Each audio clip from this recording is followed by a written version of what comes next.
La ausencia de libro. Nietzsche y la escritura fragmentaria. Por Maurice Blachot. 17.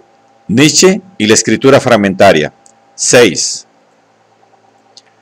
Estas preguntas están latentes en Nietzsche, a veces en suspenso, cuando construye la teoría del perspectivismo, es decir, del punto de vista, teoría que Nietzsche es verdad arruina al llevarla a su término.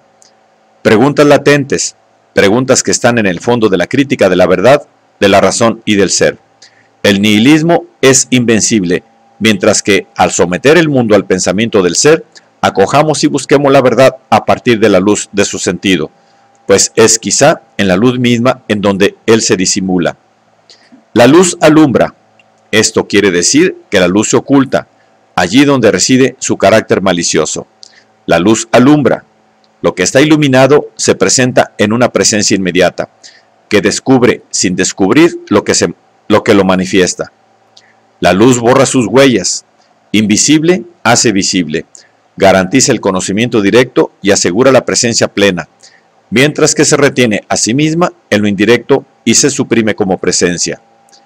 Su engaño consistiría entonces en sustraerse en una ausencia resplandeciente, infinitamente más oscura que ninguna oscuridad, puesto que aquella que le es propia es el acto mismo de la claridad, puesto que la obra de la luz solo se realiza ahí, en donde la luz nos hace olvidar que algo que es como la luz está actuando, haciéndonos así olvidar que la evidencia en donde se guarda todo lo que supone esa relación con la unidad a la cual remite y que es su verdadero sol. La claridad, la no luz de la luz, el no ver del ver. La luz es engañosa, en esa forma, por lo menos doblemente, porque nos engaña sobre ella, y nos engaña dando por inmediato lo que no lo es, como simple lo que no es simple. El día es un falso día, no porque haya un día más verdadero, sino porque la verdad del día, la verdad sobre el día, está disimulada por el día. Es sólo bajo esa condición como vemos claro, a condición de no ver la claridad misma. Pero lo más grave, en todo caso, lo más preñado de consecuencias, sigue siendo la duplicidad con que la luz nos hace entregarnos al acto de ver, como a la simplicidad, y nos propone la inmediatez como el modelo del conocimiento, mientras que esa misma luz solo actúa haciéndose disimuladamente mediadora por una dialéctica de ilusión en donde se nos escapa. Parece como si Nietzsche pensara, o más exactamente, escribiera, cuando él se somete a la exigencia de la escritura fragmentaria, bajo una doble sospecha que lo inclina a un doble rechazo. Rechazo de lo inmediato y rechazo de la mediación. Es de lo verdadero, sea que éste nos dé por el movimiento desarrollado del todo o en la simplicidad de una presencia manifiesta, surja al final de un discurso coherente o se afirme de entrada en un habla directa, plena y unívoca. Es de lo verdadero, en alguna medida inevitable, de lo que debemos intentar alejarnos, si queremos. Nosotros, filósofos del más allá del bien y del mal. Hablar, escribir en dirección de lo desconocido. Doble ruptura, tanto más dominante puesto que jamás puede realizarse, puesto que solo se realiza como sospecha. Y sospecha que no es todavía una mirada, lo oblicuo de la visión directa, el vacío de la evidencia, la ficción de lo verdadero, la duplicidad de lo único, el alejamiento de la presencia, la carencia del ser. Esto es poco, si es además necesario sospechar de la sospecha, volver a hallar en la perfidia de los ojos semicerrados, que guiñan, la confianza de la entera claridad, en la mentira, el ímpetu de lo verdadero, en el otro inclusive lo mismo, en el devenir siempre el ser. Y en el habla que denuncia todo esto, el sentido que no es más que la luz que siempre se anuncia, a través de la transparencia de una forma estable como visible. ¿Y saben ustedes lo que es el mundo para mí? ¿Quieren ustedes que se los muestre en mi espejo?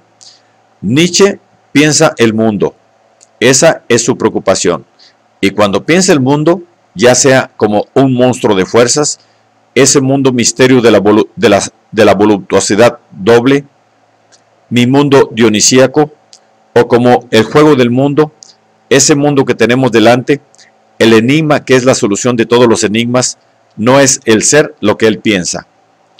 Por el contrario, con razón o sin ella, Nietzsche piensa el mundo para liberar el pensamiento tanto de la idea del ser como de la idea del todo, de la exigencia de sentido como de la exigencia del bien, para liberar el pensamiento del pensamiento, obligándolo no a abdicar, sino a pensar más de lo que puede pensar, a pensar otra cosa fuera de sus posibles, o aún a hablar diciendo ese más, ese además, que precede y sigue a toda habla. Se puede criticar ese procedimiento, no se puede renunciar a lo que se anuncia en él. Para Nietzsche, ser, sentido, meta, valores, Dios y el día y la noche, y el todo y la unidad, solo tienen validez dentro del mundo. Pero el mundo no se puede pensar, no se puede decir como sentido, como todo, menos aún como otro mundo. El mundo es su exterior mismo, la afirmación que desborda todo poder de afirmar y que es, en lo incesante de la discontinuidad, el juego de su perpetuo redoblamiento, voluntad de poder, eterno retorno. Nietzsche se expresa todavía de otra manera. El mundo, el infinito de la interpretación, el despliegue de una designación al infinito. De allí la obligación de interpretar. Pero, ¿quién entonces interpretará? ¿El hombre? ¿Y qué clase de hombre? Nietzsche responde, no se tiene el derecho de preguntar. ¿Quién es entonces quien interpreta? El interpretar mismo, forma de la voluntad de poder, es lo que existe, no como ser, sino como proceso, como devenir, en cuanto pasión. Fragmento rico en enigmas. Puede entendérselo, y esto le ocurre a Nietzsche, como si la filosofía tuviera que ser filosofía de la interpretación. El mundo está por interpretar. La interpretación es múltiple. Nietzsche dirá, inclusive, que comprenderlo todo sería desconocer la esencia del conocimiento, pues la totalidad no coincide con la medida de lo que hay que comprender, ni ella agota el poder de interpretar. Interpretar implica que no haya término. Pero Nietzsche va todavía más lejos. Nuestros valores son introducidos en las cosas por el movimiento que interpreta. ¿Estaríamos entonces ante un subjetivismo integral?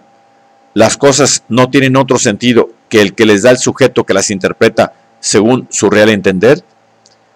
No hay hecho en sí, dice Nietzsche, siempre debe comenzarse por introducir un sentido para que pueda haber un hecho.